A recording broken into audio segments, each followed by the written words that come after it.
नमस्कार, मी बापूसाहेब भापकर, माजी सभापती कृषी उत्पन्न बाजार समिती पारनेर. येत्या 13 तारखेला होऊ घातलेल्या लोकसभेच्या निवडणुकीच्या निमित्तानं मी तालुक्यातील सर्वसामान्य जनतेला कळकळीचे आवाहन करीत आहे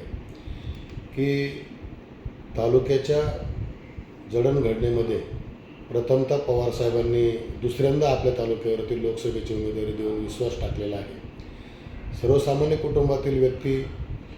या ठिकाणी उमेदवार म्हणून उभा असताना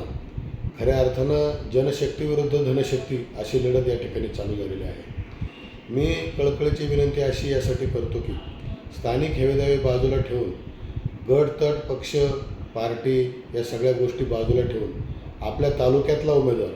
आपल्या शेतकऱ्याचा प्रतिनिधी, सर्वसामान्य कुटुंबातील प्रतिनिधी या नात्यानं खरं तर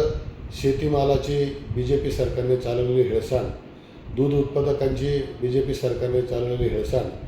कुठल्याही पद्धतीचं आंदोलन मोडीत काढून खऱ्या अर्थानं शेतकऱ्यांना वेठीस धरणारं हे BJP सरकार जर मोडून काढायचं असेल आणि आपला लोकसभेमध्ये संसदेमध्ये हक्काचा खासदार पाठवायचा असेल, जेणेकरून आयात निर्यात धोरण ठरवत असताना शेतकऱ्यांच्या प्रश्नाला वाचा फोडण्यासाठी खऱ्या अर्थानं खरा शेतकरी जर संसदेत पाठवायचा असेल तर माझ्या मते आपण सगळ्यांनी, माता भगिनींनी, गोरगरिबांनी, शेतकरी वर्गांनी, शेतमजुरांनी कसलाही मनभेद न ठेवता आदरणीय निलेश लंके साहेबांच्या पाठीमागे भक्कमपणे उभं राहिलं पाहिजे.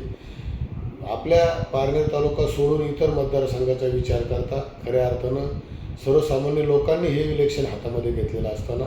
माझी पारनेर तालुक्यातील सर्वसामान्य जनतेकडून अशी माफक अपेक्षा आहे की येत्या 13 तारखेला आपण पवारसाहेबांच्यावरती, आदरणीय उद्धवराव ठाकरे साहेबांच्यावरती,